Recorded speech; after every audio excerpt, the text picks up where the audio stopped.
Irmãos, boa noite. Para você que está em casa, boa noite também. Deus te abençoe em nome de Jesus. Só dando uma reforçada aquilo que o pastor falou, hoje nós encerramos a campanha de missões mundiais. A partir do próximo mês, nós vamos entrar na campanha de missões estaduais. Então, nós vamos estar abrindo no próximo mês a campanha de missões estaduais e vamos ter já um grande privilégio. Quem vai estar conosco no próximo culto de missões é o pastor Daniel Cunta, que é o presidente que administra a campanha de missões estaduais em relação à nossa região aqui, a região do Norte Fluminense.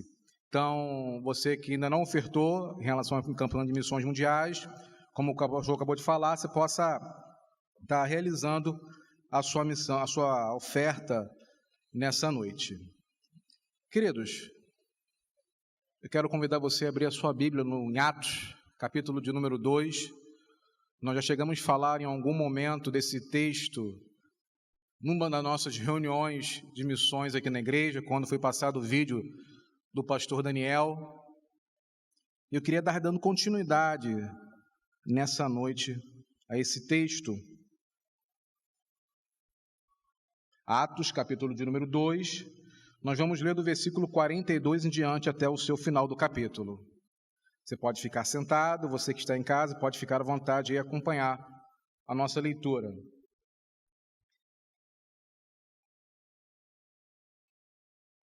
Que diz assim: E perseveravam na doutrina dos apóstolos e na comunhão, no partir do pão e nas orações.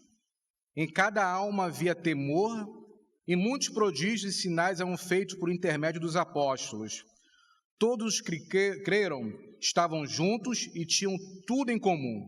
Vendiam suas propriedades e bens, distribuindo o produto entre todos, à medida que alguém tinha necessidade. Diariamente, perseveraram unânimes no templo, partiam pão de casa em casa e tomavam suas refeições com alegria e singeleza de coração, louvando a Deus e contando com a simpatia de todo o povo. Enquanto isso, acrescentava o Senhor dia a dia os que iam sendo salvos. Amém, queridos? Vamos estar hoje falando sobre um pouco de missões. O nosso tema hoje é uma igreja missional.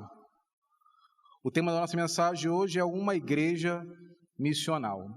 E quando nós mergulhamos aqui no capítulo 2 de Atos, do versículo 42 ao versículo 47, nós temos um retrato de uma igreja que se inicia, uma igreja que, meio aos seus curtos passos, ela começa a dar a sua caminhada, ela começa a enxergar a necessidade de ir adiante e pregar a palavra do reino. E vemos algumas ações que começam a dar uma cara a esse povo. Um povo que viveu aí, de repente, em alguns momentos tristes, abatidos, porque o mestre não se encontra mais no meio. Aquele que ensinava e aquele que ensinou por muito tempo não se encontra mais. Agora eles têm que encaminhar sozinho e dar continuidade à grande obra, que é a obra do reino de Deus. E a primeira coisa que quando nós lemos Atos, capítulo 2, do versículo 42 em diante, nós vamos ver algumas coisas muito interessantes. E aí nós vemos primeiramente um ponto que é o resumo da ação evangelizadora.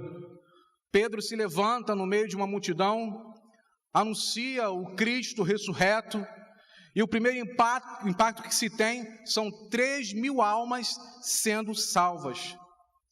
Vidas que se rendem agora ao Evangelho do Reino, e você vai verificar isso no versículo 41. 3.000 almas são salvas em uma única pregação. Se nós continuarmos a caminhar, a igreja ela começa a mostrar o seu propósito. A igreja começa a ter a sua centralidade na questão missionária, de caminhar em relação ao reino.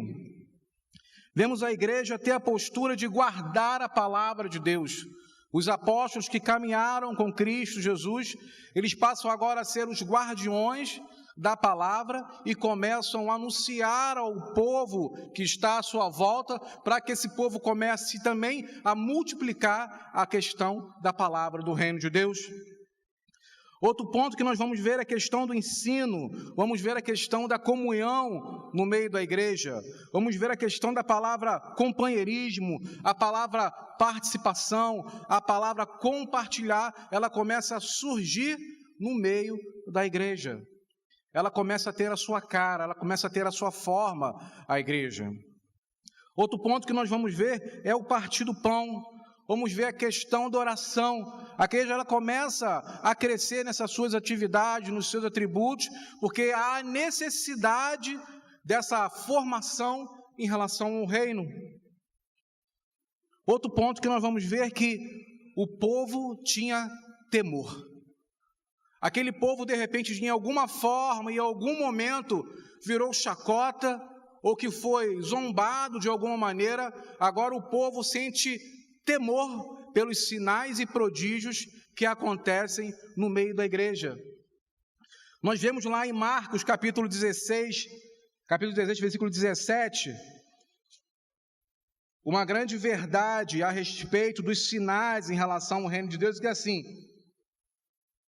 estes sinais hão de acompanhar aqueles que creem em meu nome, expelirão demônios, falarão em novas línguas. Agora a igreja começa a sinalizar os sinais, os milagres, e o povo sente temor aquilo ali. Uma igreja que no começo de repente virou chacota, agora ela é respeitada no meio do seu povo. Nós vemos os sinais do reino de Deus se apresentando no meio daquele povo. Outro ponto que nós vamos enxergar em Atos capítulo 2, do versículo 42 em diante, é que o povo ele dá agora em viver em unidade. Outro ponto que nós vamos enxergar é que agora começam a se doar em prol do reino de Deus. Outro ponto que nós vamos enxergar é o prazer de estar na igreja. E se nós agora tirarmos uma foto desse texto, vamos falar que essa é a igreja perfeita. A igreja que vai se doando, a igreja que tem prazer de estar no templo, a igreja que prega o reino de Deus, a igreja que guarda a doutrina de Cristo Jesus, a igreja que mostra os sinais, milagres e prodígios.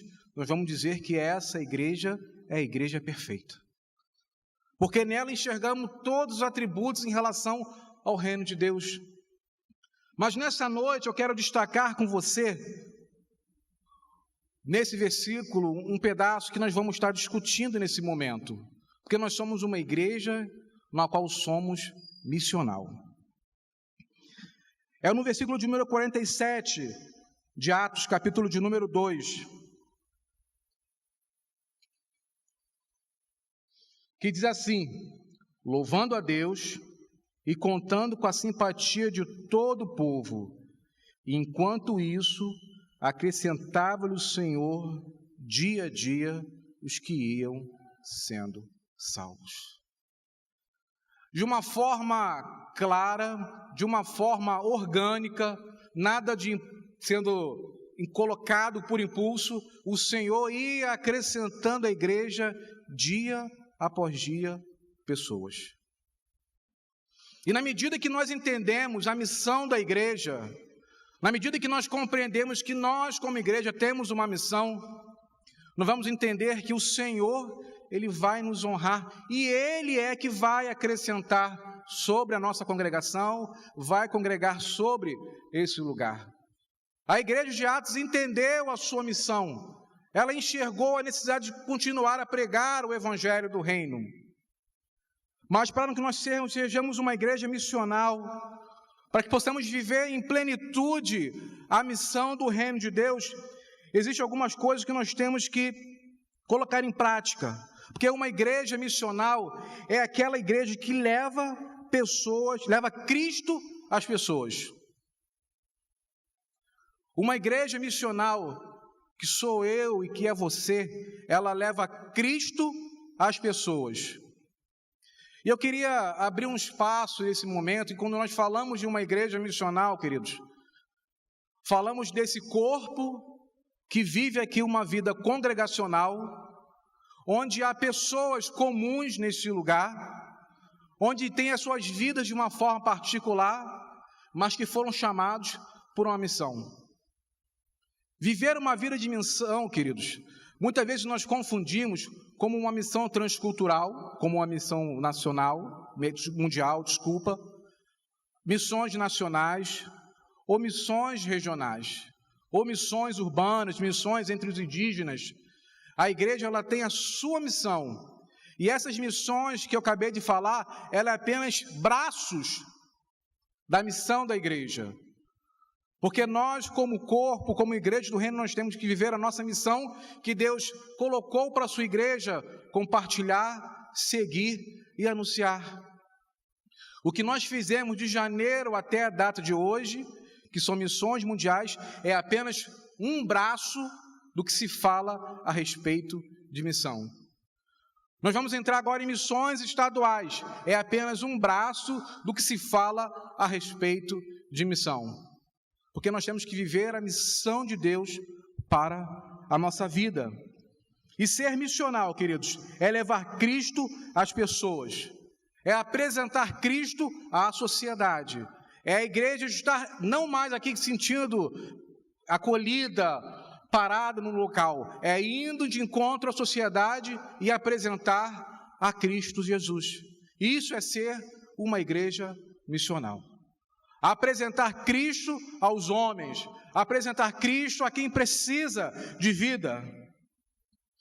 Queridos, ser missional é ser presente. A igreja, ela precisa estar presente na sociedade. A igreja precisa estar na sociedade. A igreja precisa aproveitar as oportunidades que são apresentadas na sociedade. Eu quero contar um testemunho. Ontem eu vi algo semelhante a isso. Numa das profissões que eu estou me aventurando aí, trabalhar como corretor imobiliário, eu estava num stand ontem com uma colega. Eu falei, você vai estar amanhã no stand? Ela falou assim, não vou estar não, eu tenho curso lá na minha doutrina. Aí eu falei, acho que ela é kardecista na minha cabeça, né? Aí eu falei, você é kardecista? Ela, não. Mas ela falava com uma forma tão desesperadora, como assim, querendo que eu despistasse o assunto. Eu falei, você é da onde? Eu falei, eu sou do Vale do Amanhecer. Você é do Vale do Amanhecer? Ela é. Você conhece? Eu falei, conheço. Fica ali no Cala Boca, o Anaia, não sei onde que fica, né? Como você sabe? Eu conheço há mais de 20 anos. Nunca fui lá, mas eu conheço. Aí para colocar um pouco de sal e aproveitar a oportunidade, tem também em Brasília, não tem? Ela falou, como você sabe? Eu falei, eu conheço, fica tranquilo. Também tem lá em Brasília. E ela falou assim, poxa, engraçado, porque assim, o pessoal aqui é crente, mas eu não falo dessas coisas e de repente, eu não falei de Jesus. Mas eu quebrei com ela uma série de preconceitos ali, que de repente, de alguma forma, ela foi negada em algum momento, e de repente agora é uma porta que eu tenho para futuramente apresentar a Cristo a ela. A igreja missional, ela não perde a sua oportunidade. Queridos, uma igreja missional é uma igreja que denuncia o pecado. E é uma igreja que denuncia o pecado da seguinte forma, ela está presente na sociedade, mas ela não é absorvida pelo pecado. Queridos, eu tinha um discipulador que se chamava César Maia, não era o prefeito não. E ele tinha, toda vez que ele parava para ensinar a gente, falar de discipulado, falar de vida cristã, ele falou assim, o crente tem que ser igual a garça. Aí ele falava assim, coloca o pé na lama, mas não se suja. Ela vai caminhando, mas ela não se suja. Porque nós temos que estar no meio da sociedade, no meio do conflito, no meio do embate, onde muitas vezes há as diferenças, e nós temos que estar lá presente, não podemos fugir de lá. Queridos, uma igreja missional, acima de tudo, ela entende a missão de Deus. Uma igreja missional, ela entende a missão de Deus. Ela entende que ela tem que ser sinal de Deus para a sociedade. Ela entende que ela é luz do mundo. Ela entende que ela é sal. Ela entende que ela precisa salgar. Ela entende que ela precisa iluminar. Uma igreja missional, queridos, ela gosta de pessoas. Uma igreja missional, queridos, ela prioriza os encontros. Uma igreja missional promove testemunho. Usa cada oportunidade como momento para pregar o Evangelho. Essas são marcas de uma igreja missional. Uma igreja missional, nos seus encontros, promove esperança. No mundo hoje tão desacreditado com tanta coisa, uma igreja missional promove esperança. Queridos, uma igreja missional, ela entende que o próprio Cristo o enviou. Uma igreja missional, queridos, ela entende o sofrimento. E muitas vezes quando ela é perseguida, quando ela sofre perseguição, ela entende que ela está fazendo a obra de Jesus. Eu queria dar um alerta para você nessa noite sobre o sofrimento por ser uma igreja missional. Não podemos cair no discurso que exista uma vida cristã sem sofrimento. Nós não podemos cair no discurso que existe uma vida cristã sem sofrimento. Eu não posso ser maior do que o meu Senhor. Mateus capítulo 16, versículo 24.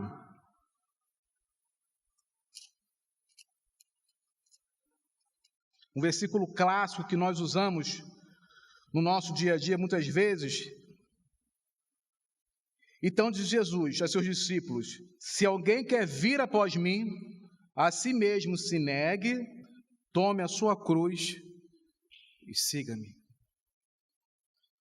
Não existe uma vida missional sem sofrimento. Eu não posso ser maior do que o meu Senhor. Assumir o sofrimento é se identificar com a causa do Mestre. Assumir o sofrimento é eu estou me identificando com a causa do Mestre.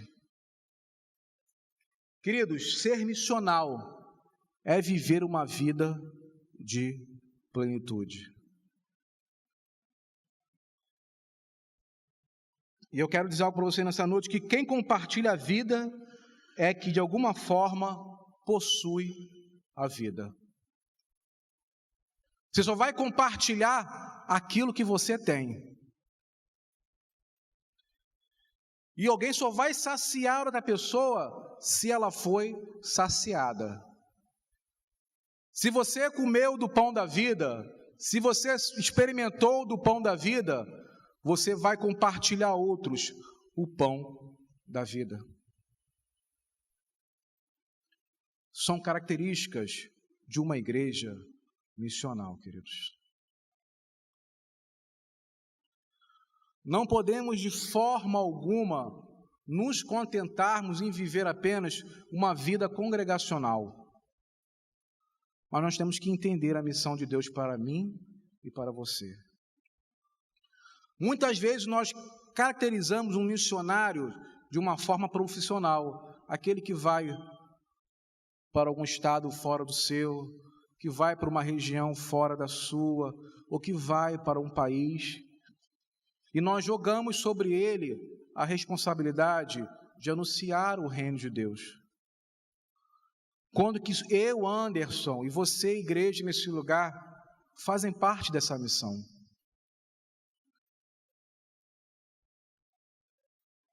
é sobre a sua responsabilidade e a minha responsabilidade anunciar o reino de Deus. E à medida que eu faço isso de uma forma contagiante, de uma forma vibrante, de uma forma alegre, as pessoas vão crer realmente que o Cristo que me salvou pode também salvar a vida delas. Muitas vezes você não tem um discurso bom teológico de salvação, mas você tem a sua história de salvação.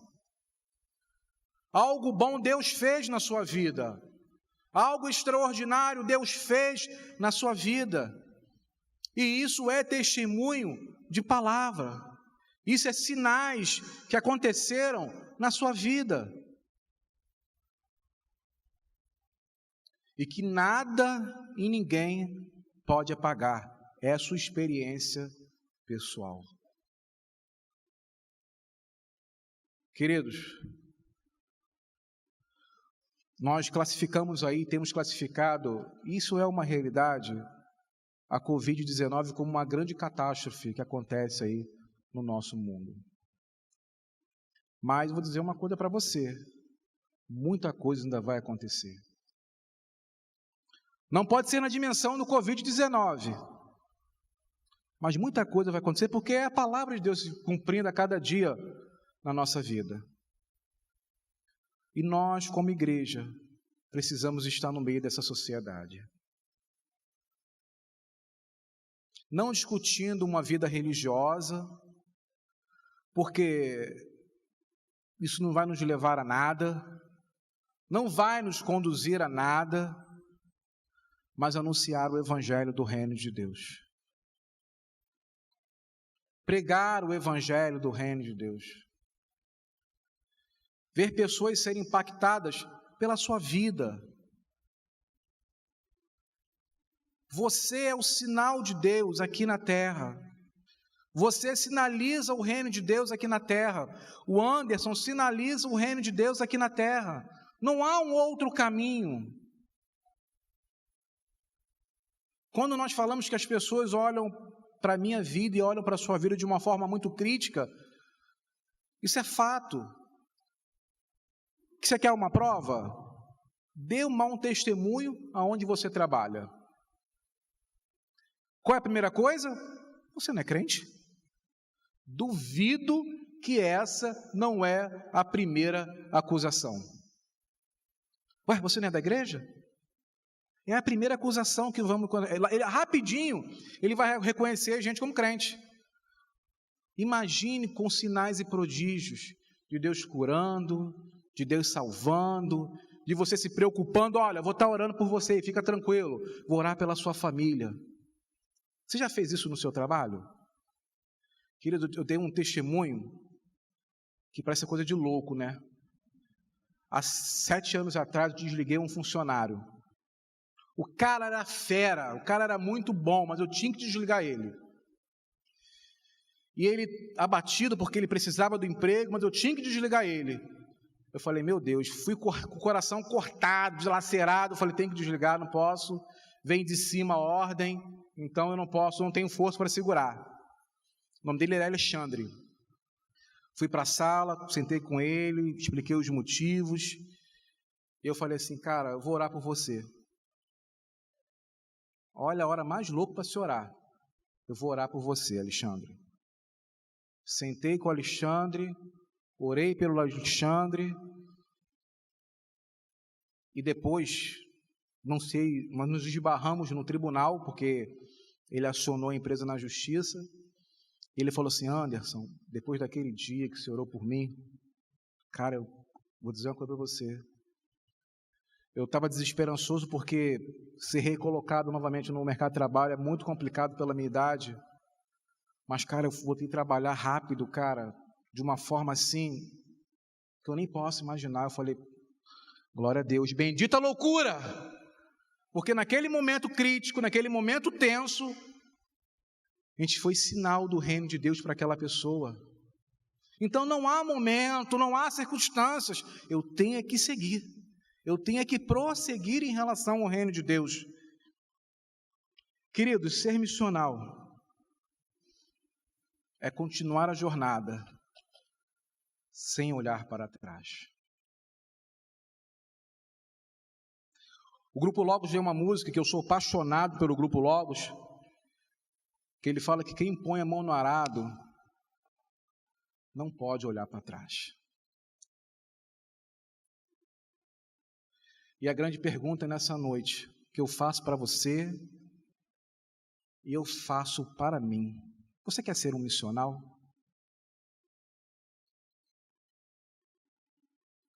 De anunciar a palavra a tempo e fora de tempo, aproveitar as oportunidades que são colocadas a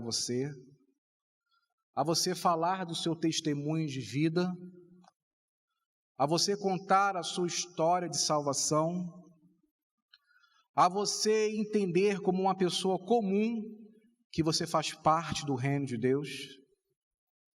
Esse é o convite nessa noite para a sua vida. Para a minha vida também. Preciso falar mais de Jesus. Preciso mais anunciar do reino de Deus.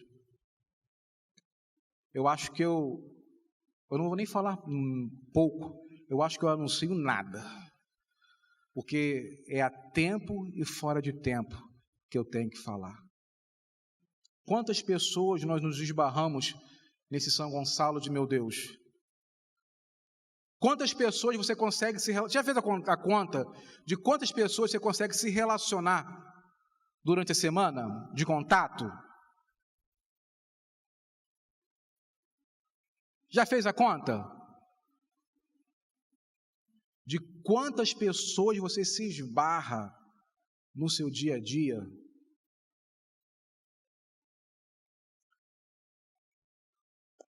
Que Deus nos abençoe. Que a graça de Deus